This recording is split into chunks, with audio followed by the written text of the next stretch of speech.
എല്ലാവർക്കും നമസ്കാരം. നമ്മുടെ യൂട്യൂബ് ചാനലിലേക്ക് ഞാൻ നിങ്ങളുടെ സ്വന്തം സുധീഷ്. അപ്പോൾ ഇന്നത്തെ വിശേഷം എന്ന് പറയുന്നത് നിങ്ങളോട് ഷെയർ ചെയ്യാൻ ഉദ്ദേശിക്കുന്നത് ഈ ഒരു പുസ്തകത്തെ കുറിച്ചാണ്.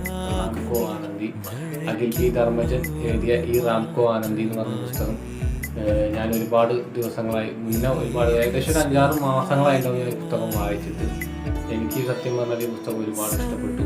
ഞാൻ അപ്പോൾ ഇഷ്ടപ്പെട്ടതുകൊണ്ട് മാത്രമാണ് ഞാൻ നിങ്ങളോട് ഈ പുസ്തകത്തെ കുറിച്ച് ഷെയർ ചെയ്യാമെന്ന് വിചാരിച്ചത്. ഞാൻ കുറച്ചായി 2-3-4 കൊല്ലമായി പുസ്തകങ്ങളൊക്കെ സമയം കിട്ടാറുണ്ട്. വർക്കൊക്കെ കഴിഞ്ഞ് വരുമ്പോൾ ഏകദേശം സമയം കിട്ടാറുണ്ട്. അപ്പോൾ ഫ്രീ ടൈമും കാര്യങ്ങളൊക്കെ ഉള്ള സമയത്ത് ഞാൻ പുസ്തകങ്ങൾ വായിക്കാറുണ്ട്.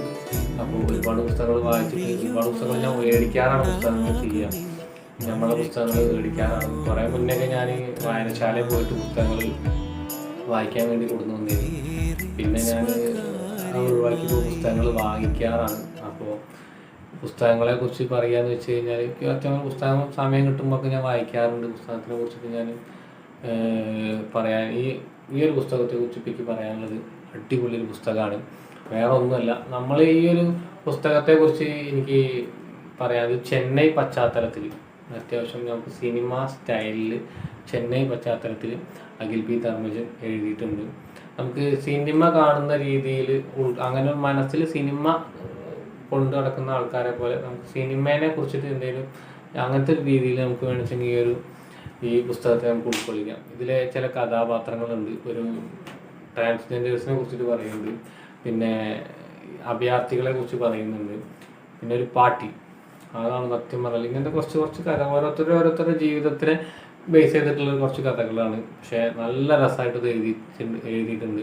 നമുക്കിത് വായിക്കുമ്പോൾ തന്നെ നമുക്കറിയാം അത്യാവശ്യം നല്ല രീതിയിൽ ഇങ്ങനെ നമ്മളതിനെ കൊണ്ടുപോകും. നമുക്കിങ്ങനെ ഒരു മടുപ്പ് തോന്നില്ല. ഒരു പുസ്തകം വായിച്ചിട്ട് ഇങ്ങനെ ഒരു മടുപ്പ് തോന്നാറില്ല. നമ്മൾ ഒരുപാട് പുസ്തകങ്ങളൊക്കെ വായിച്ചിട്ട് സത്യം പറഞ്ഞത് ഈ പുസ്തകം അത്യാവശ്യം ഒരുപാട് റീൽസും കാര്യങ്ങളൊക്കെ ഇറങ്ങിയ കാരണം ഒരുപാട് ആൾക്കാർ ഇത് വാങ്ങിയിട്ടുണ്ടാവും. ഞാനത് എന്തായാലും ഫ്ലിപ്കാർട്ടിൽ നിന്നാണ് വാങ്ങിയത്. പിന്നെ ഈ ഒരു പുസ്തകം വായിക്കാൻ തുടങ്ങിയപ്പോൾ തന്നെ എനിക്കിങ്ങനെ ഭയങ്കര ഇൻട്രസ്റ്റ് ആയിട്ട് അതിങ്ങനെ എന്താണെന്നുള്ളത് സംഭവം ഒരു 2-3 ദിവസം പിടിച്ചിട്ടാണ് ഞാൻ അത് വായിച്ച് തീർത്തത്. കാരണം നമ്മളെ വർക്കിൻ്റെ സമയം ഇതൊക്കെ കഴിഞ്ഞ് വന്ന് ഫ്രീ ടൈം ആകുമ്പോൾ ഇതൊന്ന് വായിക്കും. അങ്ങനെയൊക്കെയാണ് ഇത് വായിച്ചത്. സത്യം പറഞ്ഞാൽ ഇങ്ങനത്തെ ഇതുപോലത്തെ പുസ്തകങ്ങളൊക്കെ വായിക്കാൻ എനിക്കിപ്പോൾ സത്യം പറഞ്ഞാൽ ക്രേസും കാര്യങ്ങളൊക്കെ ഉണ്ട്. അപ്പോൾ എൻ്റെ ഈ ഒരു പുസ്തകത്തെക്കുറിച്ചുള്ള അഭിപ്രായം എന്ന് പറയുന്നത് എനിക്ക് നന്നായിട്ട് ഇഷ്ടപ്പെട്ടിട്ടുണ്ട്. അപ്പോൾ നിങ്ങളും ഇങ്ങനത്തെ പുസ്തകം വായനശാലയിൽ നിന്നൊക്കെ മേടിച്ച് വായിക്കുക. അപ്പം നിങ്ങൾക്ക് ഇഷ്ടപ്പെട്ട് കഴിഞ്ഞാൽ അഭിപ്രായങ്ങൾ അറിയിക്കുക. അപ്പോൾ എന്തായാലും എൻ്റെ ഈ ഒരു വീഡിയോസ് നിങ്ങൾക്ക് ഇഷ്ടപ്പെട്ടിട്ടുണ്ടെങ്കിൽ നിങ്ങളെന്നെ സപ്പോർട്ട് ചെയ്യുക തീർച്ചയായിട്ടും. അപ്പോൾ അടുത്തൊരു പുസ്തകത്തിൻ്റെ വിശേഷവുമായിട്ട് കാണാം. അപ്പോൾ